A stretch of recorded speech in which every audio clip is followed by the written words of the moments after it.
कैसे हैं आप सब? आई होप आप सभी बहुत अच्छे होंगे। फ्रेंड्स, हमारी जो वीकली करंट अफेयर्स की सीरीज़ है उसमें आज हम लोग 6 फरवरी 2023 से लेकर 12 फरवरी 2023 मतलब आज तक का करंट अफेयर्स डिस्कस करेंगे। तो चलिए बिना देर किए स्टार्ट करते हैं। फ्रेंड, फर्स्ट है हमारा भोपाल, जो एमपी में एक एमपी की जो कैपिटल है भोपाल, वहाँ का एक विलेज है इस्लाम नगर विलेज। उसका नेम चेंज कर दिया गया है, बहुत ज़्यादा न्यूज़ में है पॉलिटिकल रीजंस की वजह से। तो उसका क्या नेम चेंज किया गया है, मतलब यूपी से बाहर के लोगों के लिए तो बहुत इम्पोर्टेंट बन जाता है एमपी पीसीएस या एमपी के किसी भी एग्ज़ाम के लिए, लेकिन इन जनरल अदर स्टेट में भी कभी कभी पूछ सकते हैं। वैसे कम चांसेस है, लेकिन फिर भी याद रखिए जगदीशपुर।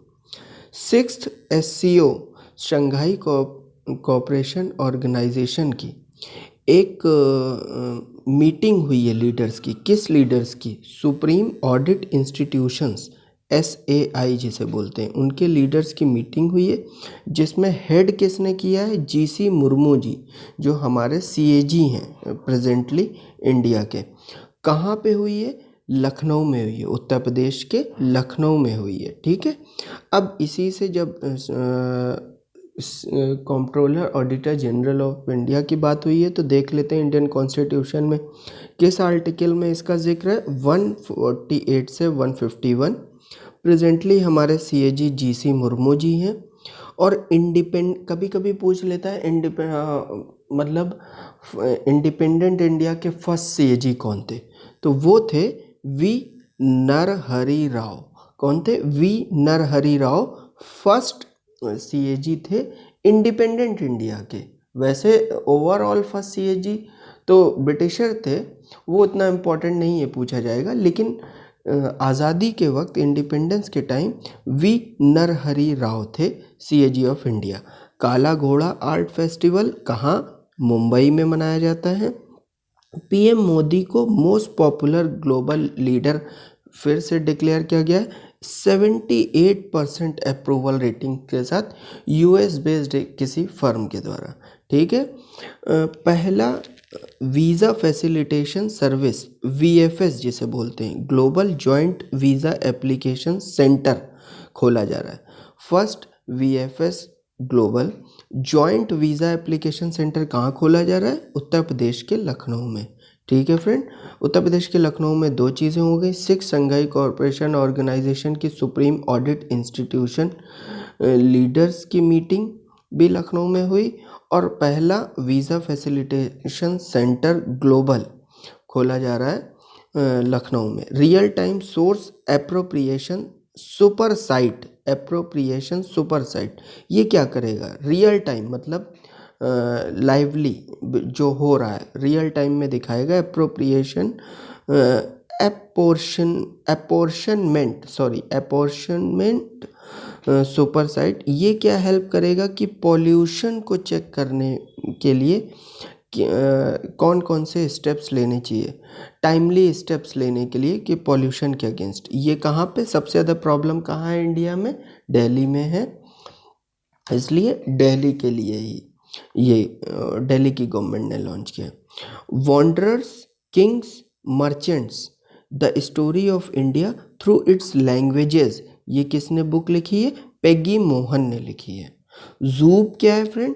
इंडियन रेलवे ने लॉन्च किया है। व्हाट्सएप पे अब आप फूड डिलीवरी की फैसिलिटी ले सकते हैं जूप के थ्रू। ठीक है फ्रेंड, प्रधानमंत्री आवास योजना का जिक्र आया था, इसको 2024 तक के लिए बढ़ा दिया गया है। तो इससे ये तो कम चांस है पूछने का, इसीलिए मैं वो चीज़ें कम लिखता हूँ कोई चीज़ न्यूज़ में होने के बावजूद जिसके कम चांस है पूछे जाने के। जो ज़्यादा चांस है वो मैं लिखता हूँ। देखिए, बढ़ाया है स्कीम का ड्यूरेशन, 2024 तक किया है, इलेक्शन भी होना है। ये कम चांस है कि पूछा जाएगा, कभी नहीं पूछा जाएगा। लेकिन इसका न्यूज़ में अगर जिक्र आया है, न्यूज़ में ये डिस्कस हुई है, तो ये अक्सर आपको यूपी पीसीएस या अदर स्टेट पीएससी में देखने को मिल जाएगा कि कई स्कीम दे देंगे 3-4 और उनकी डेट ऑफ लॉन्च दे देंगे या ईयर ऑफ लॉन्च दे देंगे या क्रोनोलॉजिकल ऑर्डर में दे देंगे या मैच द फॉलोइंग के फॉर्म में दे देंगे। तो इसलिए इम्पॉर्टेंट स्कीम खासकर जो करंट न्यूज़ में हो उनका लॉन्चिंग ईयर तो एटलीस्ट आपको याद ही होना चाहिए और डेट याद हो तो बेस्ट हो जाएगा। तो 25 जून 2015 याद रखिएगा ध्यान से। ठीक है फ्रेंड, मैं इसको इरेज कर देता हूँ, आप इसका स्क्रीनशॉट ले लीजिए। नेक्स्ट जी, ये देखिए इज़राइल का एक पोर्ट है हाइफा पोर्ट। ये पूछा जा सकता है कि हाइफा पोर्ट किस कंट्री में है। मिडिल ईस्ट की 4 कंट्री दे दी, नाम भी थोड़ा उधर साइड वाला ही अरेबिक टाइप का लग रहा है, तो थोड़ा गेस करना मुश्किल होगा, इसलिए अगर नहीं पता है तो गेस करना मुश्किल। और इज़राइल तो इतनी पावरफुल कंट्री है, तो उसके किसी चीज़ की न्यूज़ में जिक्र हो, वो भी इंडिया से लिंक हो, तो वो इम्पोर्टेंट साइट बन जाती है। तो हाइफा पोर्ट अडानी ग्रुप ने इसे टेक ओवर किया था। ठीक है फ्रेंड, इसलिए और इम्पोर्टेंट बन जाता। आरोहिणी क्या है? ये एक इनिशिएटिव है जो हमारे उत्तर प्रदेश में जो अंडर प्रिविलेज्ड गर्ल्स हैं उनको एम्पावर करने के लिए। आरोहिणी ऊपर चढ़ेंगी, तो जिनका अपलिफ्टमेंट होगा, जिनका एम्पावरमेंट होगा, वो आरोहिणी आरोहण होगा। तो महाराष्ट्र ने किस में टॉप किया है फ्रेंड? इलेक्ट्रिक व्हीकल के मामले में आपको पता है कि महाराष्ट्र नंबर 1 रहता है। तो फिर से एक बार इलेक्ट्रिक व्हीकल्स को बाय करने में इंडिया में फेम स्कीम के थ्रू महाराष्ट्र टॉप पे है। स्टेट सॉन्ग महाराष्ट्र का ये कभी हाल फिलहाल में एक्सेप्ट किया गया है, उसे स्टेट सॉन्ग डिक्लेयर किया गया है। जय जय महाराष्ट्र माझा, ये 1.41 मिनट का है। ठीक है फ्रेंड, ये कम ही चांस से पूछा जाए यूपी में, ये महाराष्ट्र ही के लिए इम्पोर्टेंट है, लेकिन फिर भी पता रहे तो ठीक रहता है, हो सकता है इससे लिंक्ड कभी कोई क्वेश्चन आ जाए। ग्रैमी अवार्ड, इसको क्लासिकल म्यूज़िक का ऑस्कर भी बोला जाता है और ग्रामोफोन अवार्ड भी बोला जाता है। तो देखना है कि 2023 का ग्रैमी अवार्ड किसको मिला है। एक्चुअली ये किसी इंडियन को मिला है, किसी नहीं, बहुत ही ख़ास इंडियन को मिला है, इसलिए बहुत इम्पोर्टेंट बन जाता है। ग्रैमी अवार्ड रिकी केज जी को मिला है और वो भी इन्होंने इतिहास रच दिया है कि ये पहले ऐसे इंडियन है जिनको 3 बार ग्रैमी अवार्ड्स इन्होंने जीता है। तो एक हिस्टोरिक इनका अचीवमेंट है। ग्रीन डील इंडस्ट्रियल प्लान, ये किसका है? ग्रीन डील इंडस्ट्रियल प्लान, ऐसा इंडस्ट्रियल प्लान जिसमें ग्रीन डील मतलब एनवायरनमेंट फ्रेंडली होगा, तो वो यूरोपियन यूनियन का है। क्या करना चाह रहे हैं ये?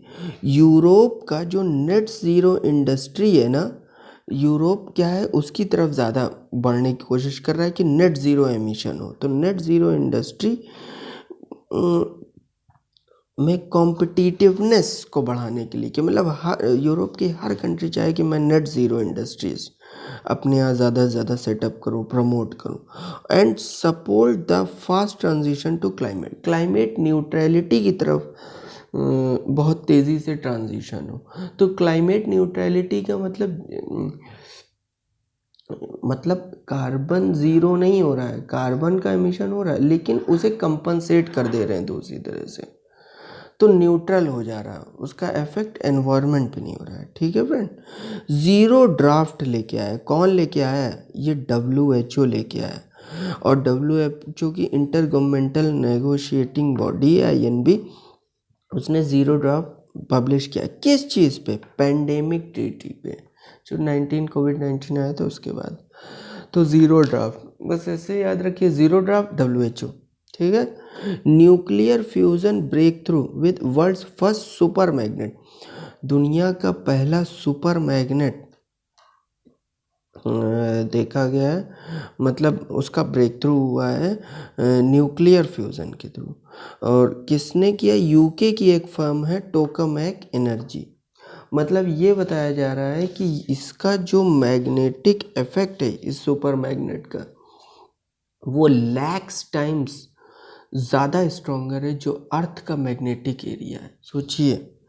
और वो न्यूक्लियर फ्यूज़न से ब्रेक थ्रू हुआ है यूके में। तो पहला सुपर मैग्नेट पाया गया दुनिया का, यूके कंट्री पूछा जाएगा। नाउ यू ब्रीथ, ये एक बुक है राखी कपूर जी की। अब आप सांसें लो मतलब मैंने ऐसे हिंदी में बोल दिया। नाउ यू ब्रीथ, इन्होंने इंग्लिश में लिखे हैं, राखी कपूर जी। इनको अवार्ड मिला है golden book award 2023। Golden book award 2023 किसको मिला? राखी कपूर जी की बुक नाउ यू ब्रीथ के लिए मिला है। ठीक है फ्रेंड, नेक्स्ट ये देखिए, विश्व भारती यूनिवर्सिटी, यूनेस्को ने इसे वर्ल्ड की, दुनिया की पहली लिविंग हेरिटेज यूनिवर्सिटी बोला है। ये इकलौती ऐसी यूनिवर्सिटी जिसके वाइस चांसलर हमारे प्राइम मिनिस्टर मोदी जी होंगे। मतलब कोई प्राइम मिनिस्टर देश में किसी यूनिवर्सिटी के वीसी होंगे, अभी तक नहीं हुए। इंदौर म्यूनिसिपल कॉरपोरेशन पहली सिविक बॉडी बन गई है फ्रेंड जिसने ग्रीन बॉन्ड्स लॉन्च किया है। देखिए ग्रीन बॉन्ड्स, ग्रीनरी की तरफ, वहाँ ग्रीनरी है। क्लीनेस्ट सिटी इंडिया की है, एक बार नहीं, दो दो तीन तीन बार क्लीनेस्ट, तीन नहीं कई बार, हमारे ख्याल से बहुत टाइम से क्लीनेस्ट सिटी स्वच्छ भारत मिशन के सर्वे में हमेशा टॉप कर रही है इंदौर। तो जो टॉप कर रहा है तो वो, इसका मतलब वो इको फ्रेंडली, एनवायरनमेंट फ्रेंडली होगा। तो वो ग्रीन बॉन्ड्स भी लॉन्च किया है। तो ग्रीन, एनवायरनमेंट फ्रेंडली और क्लीनेस्ट सिटी इंदौर, इस तरह लिंक करके। इंडिया का पहला हाइड्रोजन पावर्ड ट्रक, क्या ट्रक किसने लॉन्च किया है? अशोक लीलैंड वाले ट्रक लाते हैं, उनके साथ मिलके रिलायंस जी ने लॉन्च किया। अशोक लीलैंड खाली नहीं देगा तो गैस कर लेंगे लोग, लेकिन साथ में रिलायंस यहाँ भी आ गए, ट्रक वगैरह भी लॉन्च। गोड्डा पावर प्लांट जो है वो झारखंड में है, ये बांग्लादेश को इलेक्ट्रिसिटी देगा। ठीक है फ्रेंड, गोड्डा पावर प्लांट कहाँ पे? झारखंड में, जो बांग्लादेश को इलेक्ट्रिसिटी देगा। नताशा पेरियाना गाम, ये इंडियन अमेरिकन है और इन्होंने देश का नाम बहुत, एक भारतीय होने के नाते इन्होंने बहुत है, तो ये इंडियन अमेरिकन है, अमेरिका में ही पैदा हुई है, लेकिन इनका नाम है नताशा पेरियाना या गम। ये इंडिया से इनके पूर्वज इंडियन हैं। तो ये वर्ल्ड्स ब्राइटेस्ट स्टूडेंट की लिस्ट में हाईएस्ट स्कोर इन्होंने किया है। तो इससे ये इंडियन ओरिजिन के कोई इंसान ऐसा अचीवमेंट कर रहा है तो जिसके एंसेस्टर इंडियन ओरिजिन के हो तो प्राउड तो होता ही है, तो इसलिए इम्पॉर्टेंट है। 68 इंडिया इंटरनेशनल गारमेंट फेयर, कपड़े का फेयर कहाँ पे हो रहा है? यूपी के ग्रेटर नोएडा में। G for garment fair, G for Greater Noida UP, इस तरह याद कर लीजिएगा। 68वां। इसी के साथ जब गारमेंट की बात आई है, गारमेंट फेयर की बात आई है, तो हम ये जान लेते हैं कि लार्जेस्ट टेक्सटाइल और क्लोथिंग एक्सपोर्टर वर्ल्ड में सेकंड लार्जेस्ट जो है वो इंडिया ही है। फर्स्ट कौन है ये आप कमेंट करके मुझे बताइएगा। तो इंडिया क्या है? Second largest textile and clothing exporter in the world है।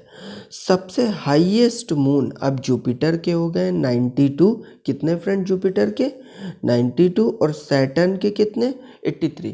काफ़ी दिनों तक सैटर्न 83 पे चल रहा था। एक्चुअली जुपिटर पहले होता था, फिर सैटर्न हो गया, फिर जुपिटर हो गया अब, क्योंकि 12 न्यू मून पाए गए हैं। सैटर्न जुपिटर में कितने? पहले 80 थे और 12 न्यू मून पाए गए, तो अब 92 हो गए, तो highest moon. ICC T20 women's world cup कहाँ हो रहा है? पहली बार कि अफ्रीकन कॉन्टिनेंट में हो रहा है। और अफ्रीकन कॉन्टिनेंट के किस कंट्री में हो रहा है? साउथ अफ्रीका में। साउथ अफ्रीका बहुत पुरानी टीम रही क्रिकेट की। तो बस वहाँ पे women world cup ICC T20 वाला नहीं हुआ था, तो अब फर्स्ट टाइम हो रहा है। ऑपरेशन दोस्त, ये तो आप याद रखिए, आउट क्वेश्चन है किसी भी एग्ज़ाम के लिए।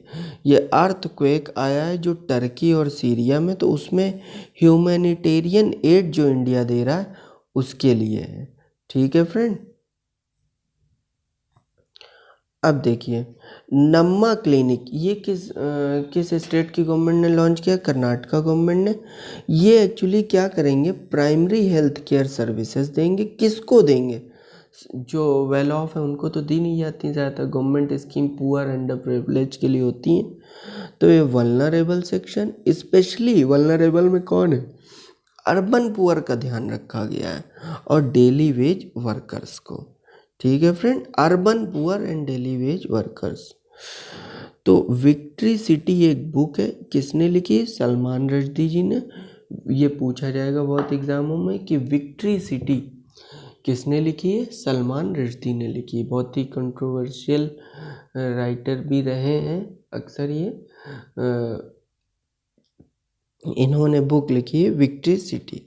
लिथियम रिजर्व्स, ये पहली बार इंडिया में पाया गया है।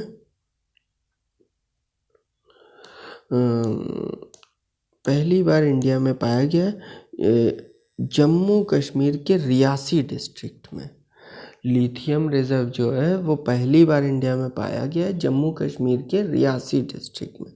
ये पूछा जाएगा आपसे, बहुत इम्पोर्टेंट है ये, कि लिथियम रिजर्व पहली बार इंडिया में किस स्टेट में पाया गया? जम्मू कश्मीर। और जब उन्हें टफ बनाना होगा तो 4 सिटी दे देंगे, उसमें रियासी का नाम दे देंगे। ठीक है फ्रेंड। निसार क्या है? NASA ISRO synthetic aperture radar. ये क्या है? नासा और इसरो इन दोनों का एक कोलैबोरेशन है, और क्या डेवलप कर रहे हैं? एक रेडार। किस टाइप का रेडार? Synthetic aperture radar. ये कैसा रेडार है? इमेजिंग रेडार सैटेलाइट है एक्चुअली। ठीक है, दोनों सैटेलाइट के लिए ही जाने जाते हैं लॉन्च करने के लिए, नासा और इसरो। साउथ इंडिया का पहला इंडस्ट्रियल कॉरिडोर प्रोजेक्ट, जिसका नाम क्या है? Chennai Bengaluru industrial corridor CBIC। ये टुमाकुरू कर्नाटका में है। PM मोदी जी ने इसकी फाउंडेशन रखी। क्या है? साउथ इंडिया का पहला इंडस्ट्रियल कॉरिडोर, जिसका नाम क्या है? चेन्नई, जो कि तमिलनाडु का है, और बेंगलुरु कर्नाटक का, इन दोनों के नाम पे CBIC इंडस्ट्रियल कॉरिडोर। नेशनल, अब इंडस्ट्रियल कॉरिडोर की बात आई तो हम देख लेते हैं नेशनल इंडस्ट्रियल कॉरिडोर प्रोग्राम कब स्टार्ट हुआ था? 2007 में। फ्रेंड, ये पूछ लिया जाता है कि इस तरह की स्कीम होती हैं, तो ये पूछ लेते हैं मैच द फॉलोइंग में कि कब लॉन्च किया गया, तो 2007 में। और इसी के साथ आपको बताना चाहेंगे कि 4 इंडस्ट्रियल सिटीज़ डेवलप की जा चुकी हैं ऑलरेडी। प्रोजेक्ट तो आई थिंक 32 या कुछ समथिंग है ज़्यादा का, जिनमें से 4 तो सिटीज़ डेवलप की जा चुकी हैं, जिसमें देखिए एग्जैक्ट नंबर मुझे नहीं मालूम कितने का टारगेट है, लेकिन 4 डेवलप की जा चुकी हैं, उसको याद रखिए। धोलेरा इंडस्ट्रियल सिटी कहाँ है? गुजरात में। शेंद्रा बिडकिन इंडस्ट्रियल एरिया महाराष्ट्र में है। विक्रम उद्योगपुरी इंडस्ट्रियल टाउनशिप MP में है। और ग्रेटर नोएडा तो आप सभी को पता है UP में। अच्छा, इसकी नोडल एजेंसी जानना बहुत ज़रूरी है फ्रेंड, समझ रहे हैं बात को? तो DPIIT है। DPIIT जानते हैं क्या है? Department for promotion of industry and internal trade का नाम चेंज किया गया। प्रीवियस नेम क्या था? आप लोग कमेंट करके बताइएगा। वैसे नोडल पुरानी जानिए ना जानिए, आज की जानना ज़रूरी है। Department for promotion of industry and internal trade, जो कि कॉमर्स एंड इंडस्ट्री मिनिस्ट्री के तहत आती। इनका स्लोगन क्या है? मोटो क्या है? Reform, perform and transform.